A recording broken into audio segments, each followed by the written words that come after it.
Chapter 7. Mr. Bennet's property consisted almost entirely in an estate of 2,000 a year, which, unfortunately for his daughters, was entailed in default of heirs male on a distant relation, and their mother's fortune, though ample for her situation in life, could but ill supply the deficiency of his.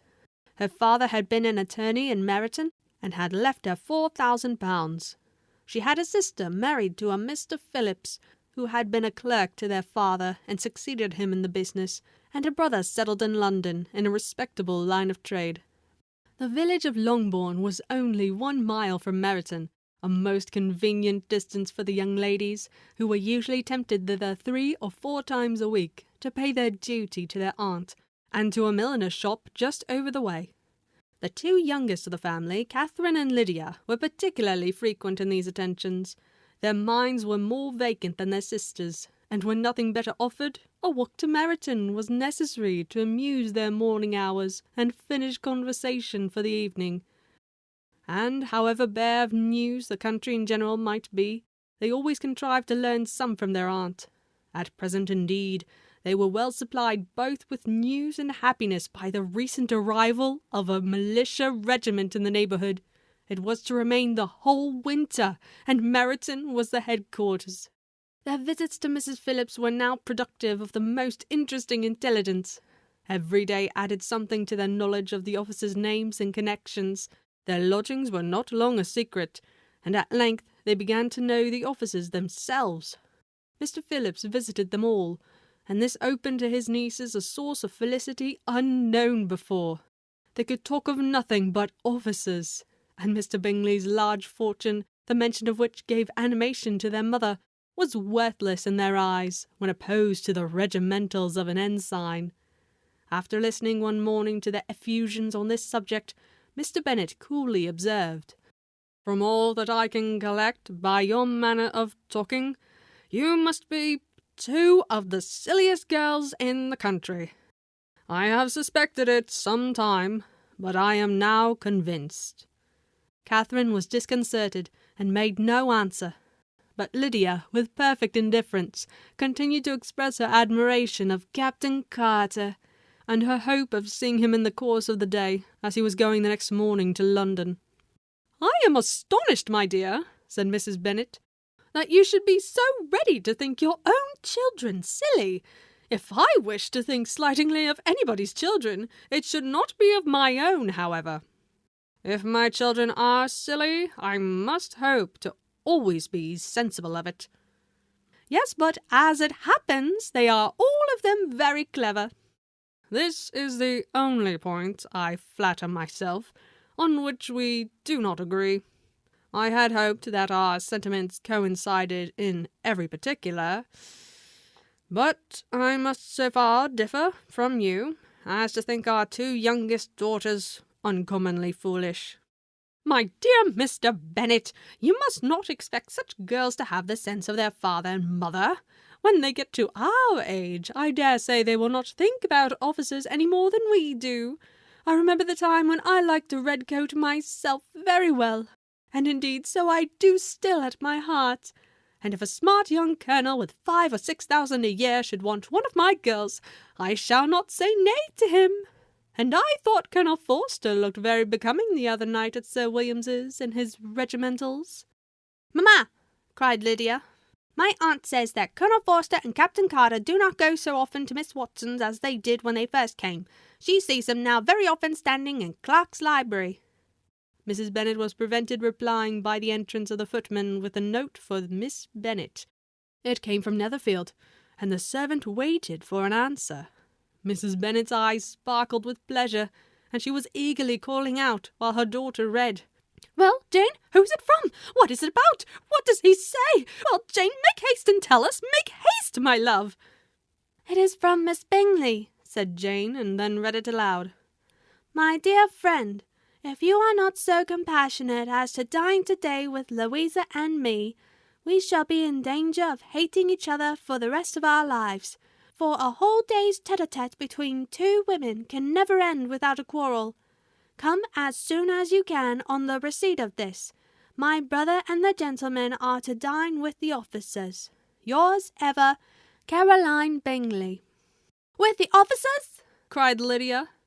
I wonder my aunt did not tell us of that. Dining out, said Mrs. Bennet. That is very unlucky. Can I have the carriage? Said Jane. No, my dear, you had better go on horseback, because it seems likely to rain, and then you must stay all night. That would be a good scheme, said Elizabeth, if you were sure that they would not offer to send her home. Oh, but the gentlemen will have Mr. Bingley's chaise to go to Meryton, and the Hursts have no horses to theirs. I had much rather go in the coach. But, my dear, your father cannot spare the horses, I am sure. They are wanted in the farm, Mr. Bennet, are not they? They are wanted in the farm, much oftener than I can get them. But if you have got them today, said Elizabeth, my mother's purpose will be answered. She did at last extort from her father an acknowledgment that the horses were engaged. Jane was therefore obliged to go on horseback, and her mother attended her to the door with many cheerful prognostics of a bad day. Her hopes were answered. Jane had not been gone long before it rained hard. Her sisters were uneasy for her, but her mother was delighted. The rain continued the whole evening without intermission. Jane certainly would not come back. This was a lucky idea of mine, indeed, said Mrs. Bennet more than once, as if the credit of making it rain were all her own. Till the next morning, however, she was not aware of all the felicity of her contrivance.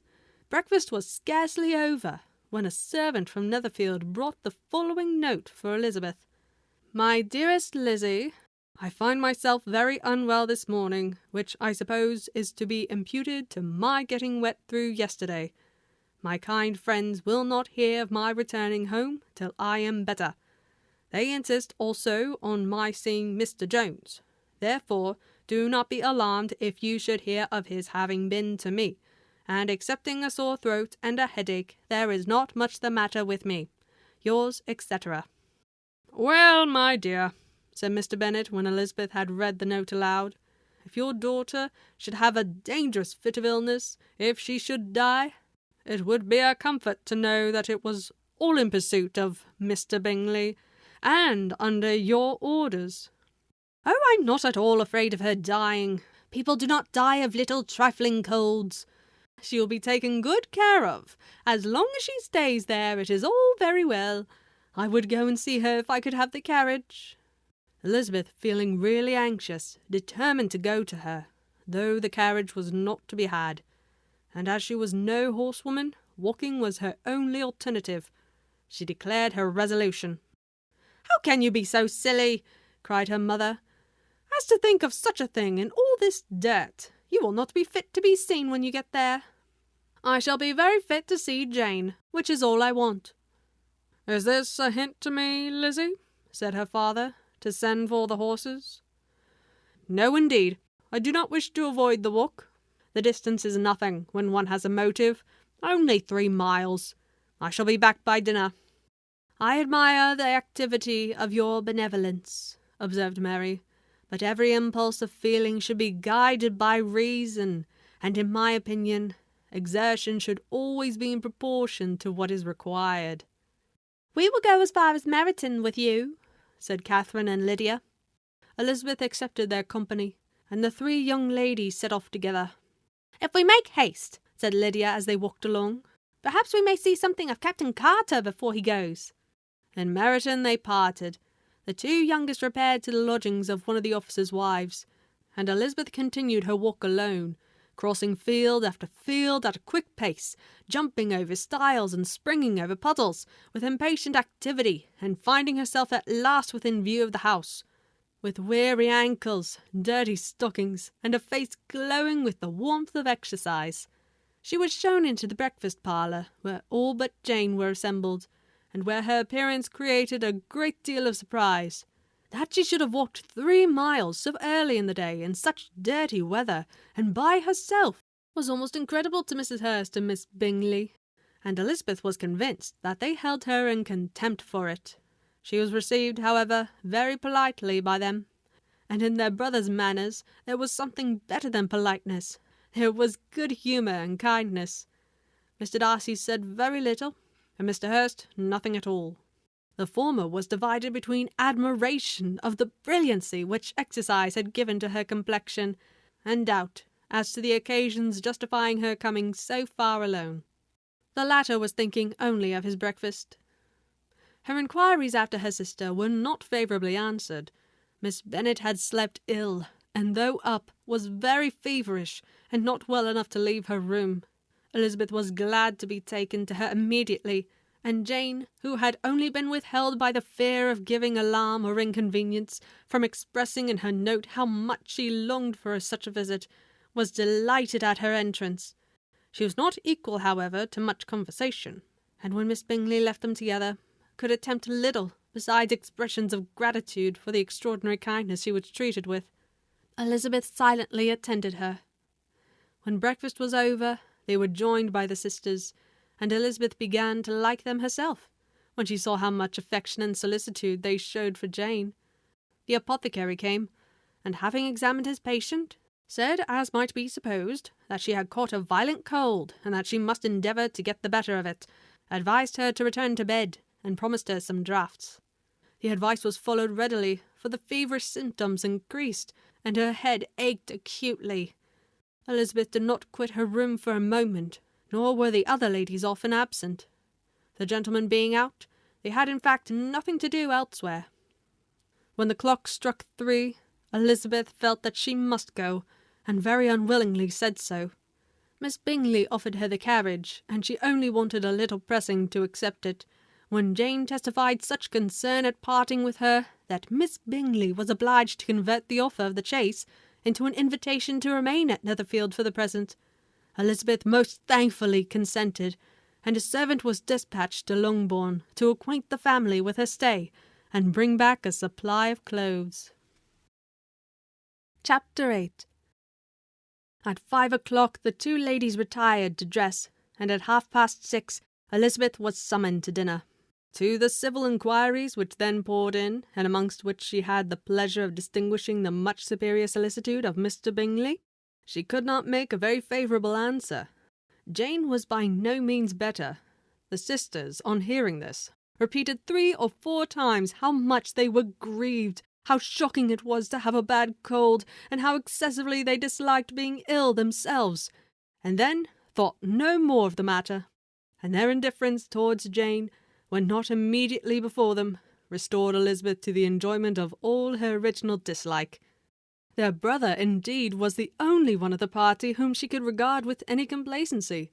His anxiety for Jane was evident, and his attentions to herself most pleasing, and they prevented her feeling herself so much an intruder as she believed she was considered by the others.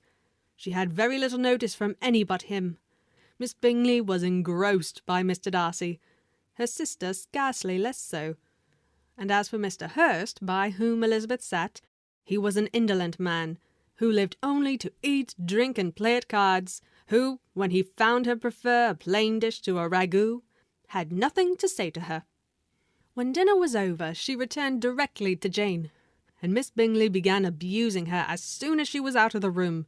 Her manners were pronounced to be very bad indeed, a mixture of pride and impertinence. She had no conversation, no style, no taste, no beauty. Mrs. Hurst thought the same, and added, "She has nothing, in short, to recommend her, but being an excellent walker. I shall never forget her appearance this morning. She really looked almost wild." "She did indeed, Louisa. I could hardly keep my countenance. Very nonsensical to come at all. Why must she be scampering about the country, because her sister had a cold? Her hair so untidy, so blousy. Yes, and her petticoat. I hope you saw her petticoat, 6 inches deep in mud, I am absolutely certain, and the gown which had been let down to hide it not doing its office." "Your picture may be very exact, Louisa," said Bingley, "but this was all lost upon me. I thought Miss Elizabeth Bennet looked remarkably well when she came into the room this morning. Her dirty petticoat quite escaped my notice." "You observed it, Mr. Darcy, I am sure," said Miss Bingley, "and I am inclined to think that you would not wish to see your sister make such an exhibition?" "Certainly not." "To walk 3 miles, or 4 miles, or 5 miles, or whatever it is, above her ankles in dirt, and alone, quite alone. What could she mean by it? It seems to me to show an abominable sort of conceited independence, a most country-town indifference to decorum." "It shows an affection for her sister that is very pleasing," said Bingley. "I am afraid, Mr. Darcy," observed Miss Bingley in a half-whisper, "that this adventure has rather affected your admiration of her fine eyes." "Not at all," he replied. "They were brightened by the exercise." A short pause followed this speech, and Mrs. Hurst began again. "I have an excessive regard for Jane Bennet. She really is a very sweet girl, and I wish with all my heart she were well settled. But with such a father and mother, and such low connections, I'm afraid there is no chance of it." "I think I've heard you say that their uncle is an attorney in Meryton?" "Yes, and they have another who lives somewhere near Cheapside." "That is capital," added her sister, and they both laughed heartily. "If they had uncles enough to fill all Cheapside, it would not make them one jot less agreeable." "But it must very materially lessen their chance of marrying men of any consideration in the world," replied Darcy. To this speech Bingley made no answer, but his sisters gave it their hearty assent, and indulged their mirth for some time at the expense of their dear friend's vulgar relations. With a renewal of tenderness, however, they repaired to her room on leaving the dining-parlour, and sat with her till summoned to coffee. She was still very poorly, and Elizabeth would not quit her at all, till late in the evening, when she had the comfort of seeing her asleep, and when it appeared to her rather right than pleasant that she should go downstairs herself. On entering the drawing-room, she found the whole party at loo, and was immediately invited to join them. But suspecting them to be playing high, she declined it, and made her sister the excuse. Said she would amuse herself, for the short time she could stay below, with a book. Mr. Hurst looked at her with astonishment. "Do you prefer reading to cards?" said he. "That is rather singular." "Miss Eliza Bennet," said Miss Bingley, "despises cards. She is a great reader, and has no pleasure in anything else." "I deserve neither such praise nor such censure," cried Elizabeth. "I am not a great reader, and I have pleasure in many things." "In nursing your sister I am sure you have pleasure," said Bingley, "and I hope it will soon be increased by seeing her quite well." Elizabeth thanked him from her heart, and then walked towards a table where a few books were lying. He immediately offered to fetch her others, all that his library afforded. "And I wish my collection were larger, for your benefit and my own credit. But I am an idle fellow, and though I have not many, I have more than I ever looked into." Elizabeth assured him that she could suit herself perfectly with those in the room. "I am astonished," said Miss Bingley, "that my father should have left so small a collection of books. What a delightful library you have at Pemberley, Mr. Darcy." "It ought to be good," he replied. "It has been the work of many generations." "And then you have added so much to it yourself. You are always buying books." "I cannot comprehend the neglect of a family library in such days as these." "Neglect! I am sure you neglect nothing that can add to the beauties of that noble place. Charles, when you build your house, I wish it may be half as delightful as Pemberley." "I wish it may." "But I would really advise you to make your purchase in that neighbourhood, and take Pemberley for a kind of model. There is not a finer county in England than Derbyshire." "With all my heart. I will buy Pemberley itself if Darcy will sell it." "I am talking of possibilities, Charles." "Upon my word, Caroline, I should think it more possible to get Pemberley by purchase than by imitation." Elizabeth was so much caught by what passed as to leave her very little attention for her book, and soon laying it wholly aside, she drew near the card table, and stationed herself between Mr. Bingley and his eldest sister, to observe the game. "Is Miss Darcy much grown since the spring?" said Miss Bingley. "Will she be as tall as I am?" "I think she will. She is now about Miss Elizabeth Bennet's height, or rather taller."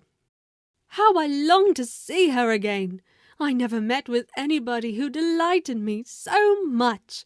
Such a countenance, such manners, and so extremely accomplished for her age. Her performance on the pianoforte is exquisite."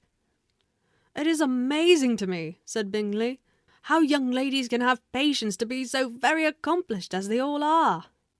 "All young ladies accomplished? My dear Charles, what do you mean?" "Yes, all of them, I think. They all paint tables, cover screens, and net purses. I scarcely know anyone who cannot do all this, and I'm sure I never heard a young lady spoken of for the first time without being informed that she was very accomplished." "Your list of the common extent of accomplishments," said Darcy, "has too much truth. The word is applied to many a woman who deserves it no otherwise than by netting a purse or covering a screen. But I am very far from agreeing with you in your estimation of ladies in general. I cannot boast of knowing more than half a dozen in the whole range of my acquaintance that are really accomplished." "Nor I am sure," said Miss Bingley. "Then," observed Elizabeth, "you must comprehend a great deal of your idea of an accomplished woman." "Yes, I do comprehend a great deal in it." "Oh, certainly," cried his faithful assistant. "No one can be really esteemed accomplished who does not greatly surpass what is usually met with. A woman must have a thorough knowledge of music, singing, drawing, dancing, and the modern languages to deserve the word. And besides all this, she must possess a certain something in her air and manner of walking, the tone of her voice, her address and expressions, or the word will be but half deserved." "All this she must possess," added Darcy, "and to all she must yet add something more substantial in the improvement of her mind by extensive reading. I'm no longer surprised at your knowing only 6 accomplished women. I rather wonder now at your knowing any." "Are you so severe upon your own sex as to doubt the possibility of all this? I never saw such a woman. I never saw such capacity and taste and application and elegance as you describe, united." Mrs. Hurst and Miss Bingley both cried out against the injustice of her implied doubt, and were both protesting that they knew many women who answered this description, when Mr. Hurst called them to order with bitter complaints of their inattention to what was going forward. As all conversation was thereby at an end, Elizabeth soon afterwards left the room. "Eliza Bennet," said Miss Bingley when the door was closed on her, "is one of those young ladies who seek to recommend themselves to the other sex by undervaluing their own. But with many men, I dare say, it succeeds. But in my opinion it is a paltry device, a very mean art." "Undoubtedly," replied Darcy, to whom this remark was chiefly addressed. "There is meanness in all the arts which young ladies sometimes condescend to employ for captivation. Whatever bears affinity to cunning is despicable." Miss Bingley was not so entirely satisfied with this reply as to continue the subject. Elizabeth joined them again, only to say that her sister was worse, and that she could not leave her.